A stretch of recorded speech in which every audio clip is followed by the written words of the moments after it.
That's right, guys. I'm here in Salem with, I don't even think we can say arguably, the most iconic soccer player in the history of the sport in this country. Mia, thank you so much for making the trip out here to join us. Oh, thank you. Thank you for having me. Yeah, so we're here at the Statesman Journal Sports Awards. We're honoring high school athletics, greatness in high school athletics. And I was trying to think, by the time you were these guys' age, you were already in the midst of national team competitions. Tell me a little bit about what the journey was like for you at that late teen, to 17, 18-year-old age. It was challenging. It was exciting.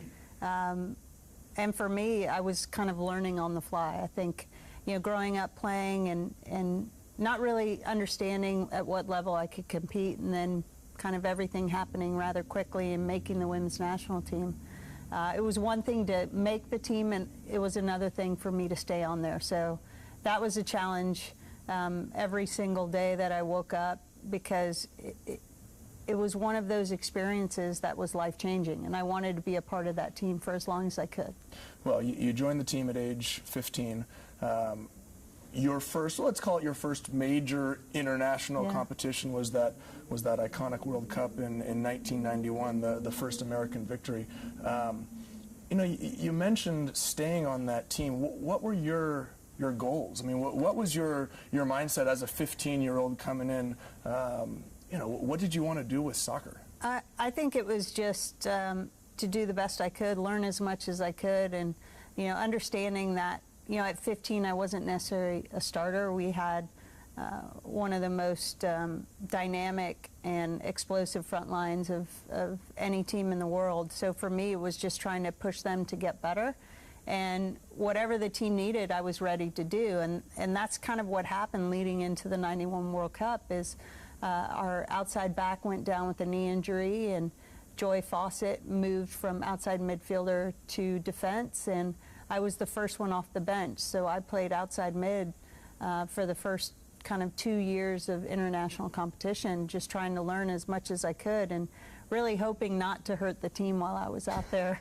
Not hurt the team. Yeah. You ended up becoming an icon in the sport. Pele named you in 2004 as one of the greatest 100 players alive in the world. Did you ever think that you would reach this point? I mean, was that ever in the back of your mind saying, I want to be the best ever? I wanted to be the best I could be, and I didn't know what that meant. Probably once I started playing more internationally, I felt that I belonged. And I think for me, I kind of live my life day to day, and I don't think about, even a year ahead. So for me, it was just about challenging myself to be better the next day at practice and making my teammates better. And whatever happened, happened.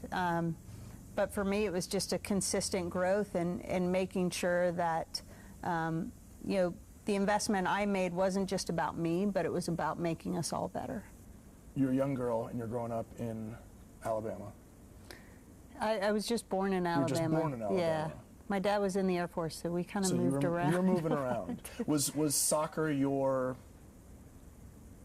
grounding agent? Was that what kept you focused? I think sports in general, especially being a military child, and every 2 to 3 years you're kind of packing up and moving, and for all of us, myself and my siblings, it was kind of a connection to a new town.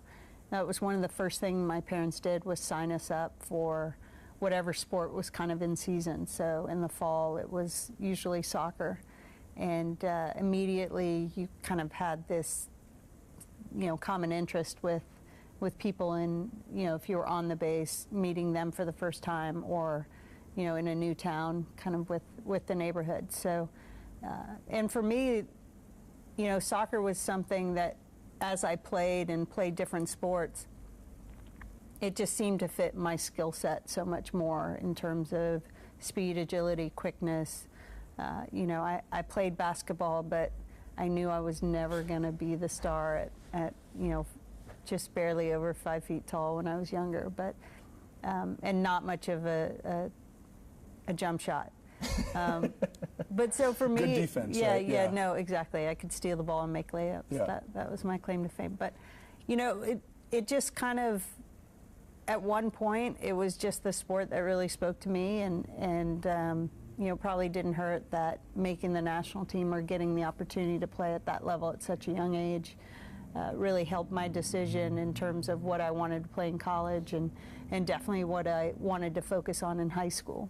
Well, I just think it's so interesting because today it seems like if you're not focused on one sport by the time you're 8 years old, you're behind the curve. I would have expected, especially in a sport like soccer, I think that a lot of people get pushed towards that club soccer experience at such a young level or such a young age. It seems like you experienced everything that was out there. I played sports because I loved kind of what it brought out of me, but I also played sports because it was what my friends were doing. So if my friends went and played basketball, then that's what I did. If they played baseball or softball, then that's what I gravitated to.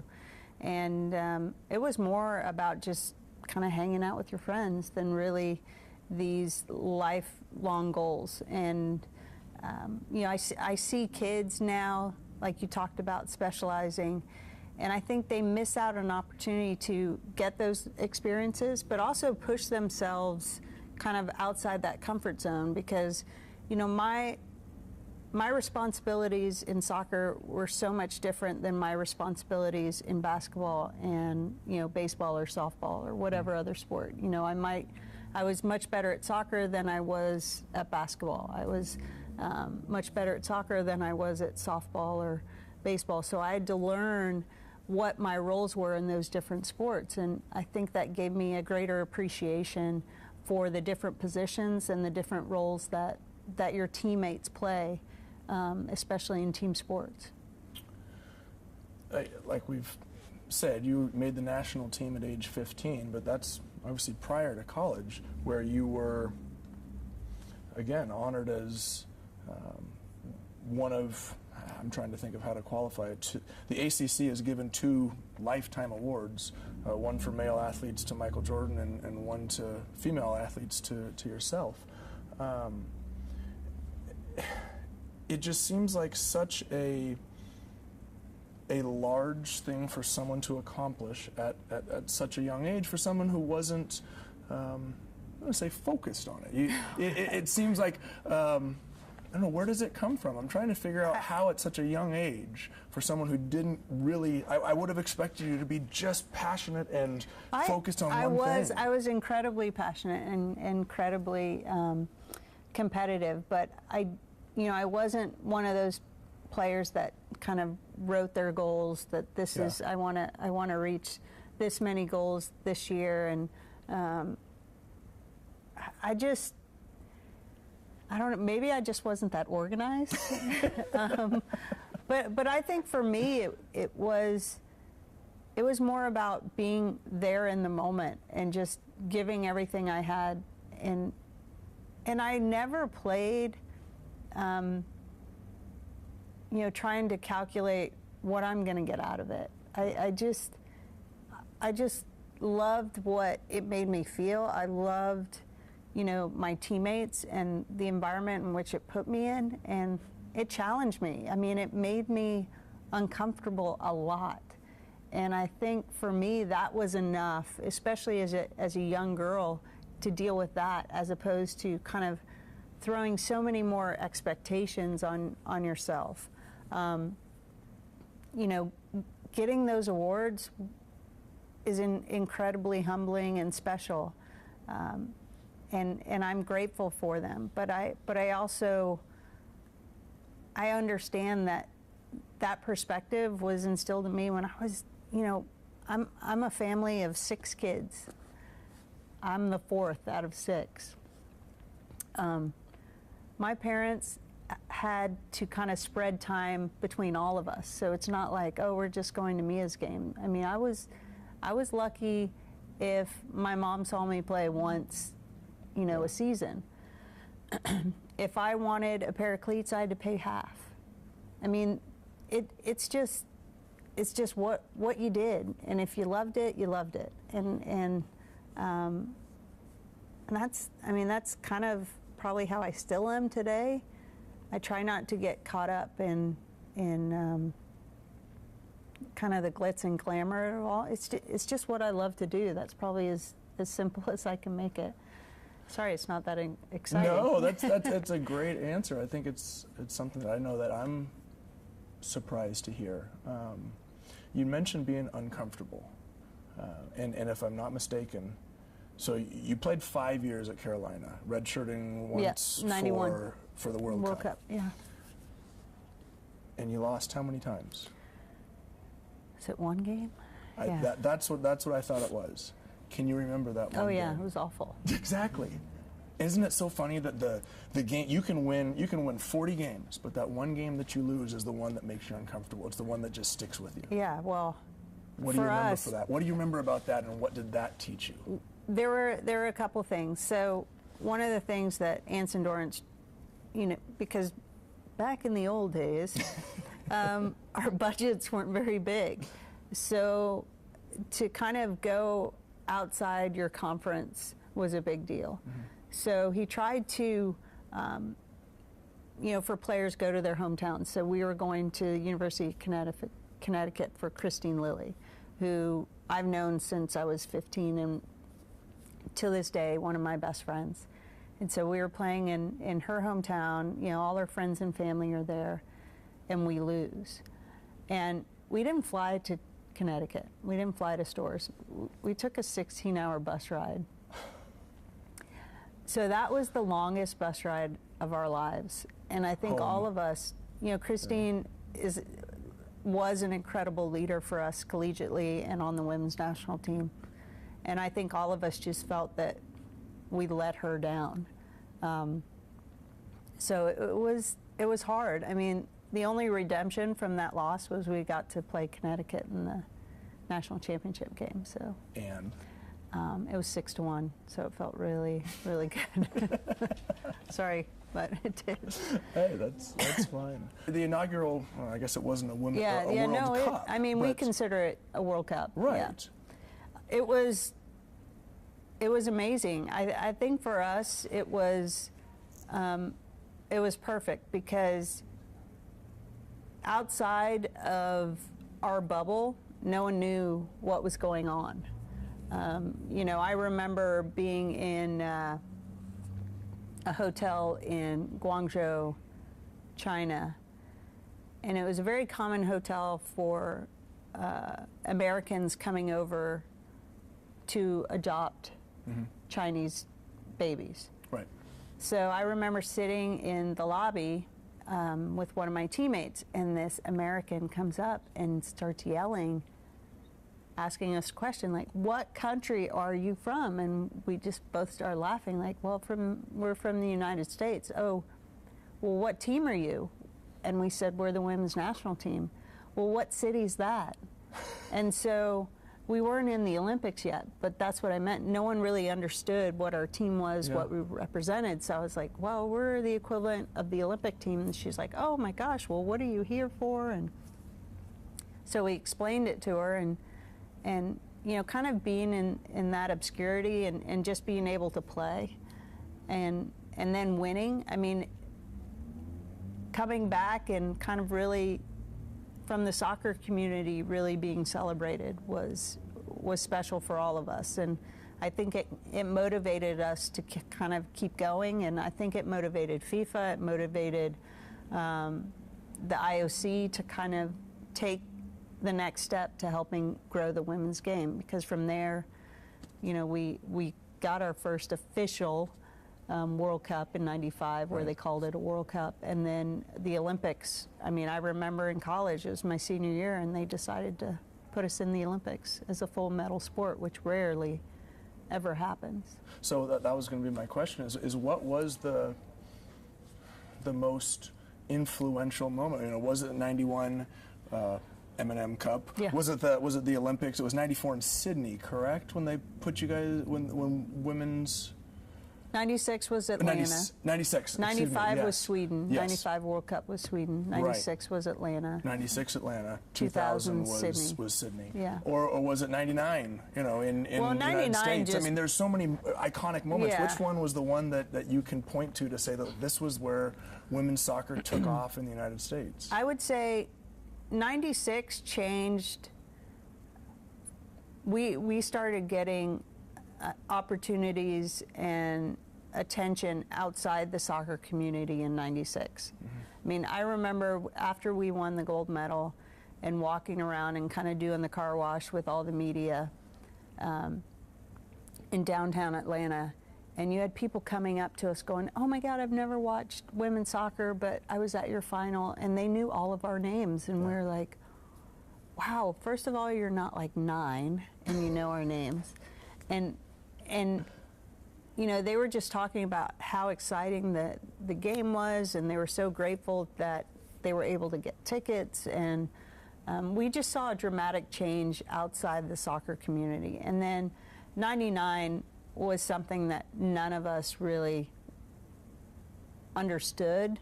I think we always dreamed that, because, you know, growing up watching men's World Cups, you want to play in those venues and experience that, those atmosphere, that kind of atmosphere. And that's what '99 did for us. I mean, it was like holding back tears, goosebumps. Like, never in a million years did you think we would get an opportunity to do what we were doing. And walking into the Meadowlands for our first game, that's what we had. And I tell people this all the time. It wasn't just our team. Like, I was watching Denmark and the Danish women, and they were emotional about it, you know, because the opportunity that we all had to play and to see the game take this huge step was important for the future generation. You springboard off that '99 World Cup into starting the first professional women's soccer league in the United States. Yeah. And granted, WSA didn't last. Right. It was 3 years, correct? Yeah. Oh, but I remember watching those games. And you look at the Portland Thorns now, Yeah. who in their match against Seattle a couple weeks ago drew 21,000 fans. It was amazing. For a regular season match. Did you ever think the day would come where women's soccer is drawing 20,000 fans for every single home match? Yes. And I say that, first of all, I say that because Portland is just amazing Right. like that. I mean, they just are. I remember coming here and playing in college at UP and just seeing the support. But also, I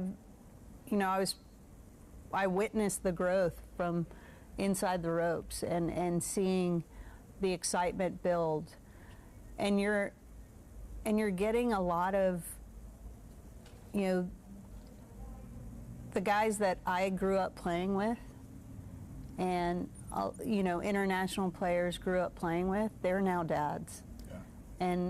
and for them, it's like whatever their daughters want to do and whatever brings them joy, then you see that. It doesn't matter what the traditions are. It's about, you know, seeing your kids be happy and kind of run around with their hair on fire, and you see that in the Portland Thorns. You see that with the crowds of the current women's national team, and as a mom of 2 girls, to see how excited they are. I was able to take them to the 2015 World Cup and see them sit in the stands and scream and cheer and, you know the players' first names. Was an emotional experience for me. There's a story out of a young girl who I guess the best way to put it was challenged about her gender. And her team was disqualified from playing in a soccer competition because of how somebody else perceived her to be. You and some of your teammates have reached out to her to offer support. Tell me what those conversations have been like. Well, I think for me it was, you know, I read it, and you always you kind of temper certain parts of your response because you always know that explanations are going to come out. But for me, all I wanted to focus on was Millie.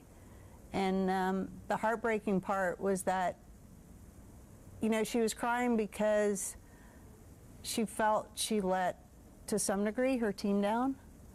And that's a lot of responsibility to put on an 8-year-old girl. And I think, so for me, my tweet and my response was solely about her, and for her to continue to love who she is and to keep loving the game. The adults involved have to deal with their decisions. My guess is Millie probably didn't fill out her own paperwork. She was an 8-year-old playing up in a U11 division. So hopefully the leadership or the lack of leadership changes, and they start realizing that, you know, that what's wonderful is she just talked about, and her brother talked about, how much she loves to play. And that's what I want to continue to nurture, is the pride in who she is. And so when we reached out, myself, and I was talking to Christine Lilly, and I was like, you know, I just want her to know, long hair, short hair, no hair, pink hair, purple hair, you're always welcome, you know, with us, and to share the love of the game. And you know, I'd love it if she, you know, she takes us up on our offer, because she sounds like she's a great girl. Well, thank you for taking the time with us today. No problem. Thank you for sharing your love of the game with all of us as we grew up and watched you. And I think I can honestly say you and your teammates have inspired a generation not only of soccer players but soccer fans. Oh, thank you. Myself included, somebody who wasn't raised in the game. I became a fan because of people like you and Tiffany Milbritt and Shannon McMillan and Brianna Scurry, and we're all proud to have you represent our country. So thank you for all you've done for the sport and for all of us. Thank you. Yeah. I appreciate it. Yeah. Thanks, Joe.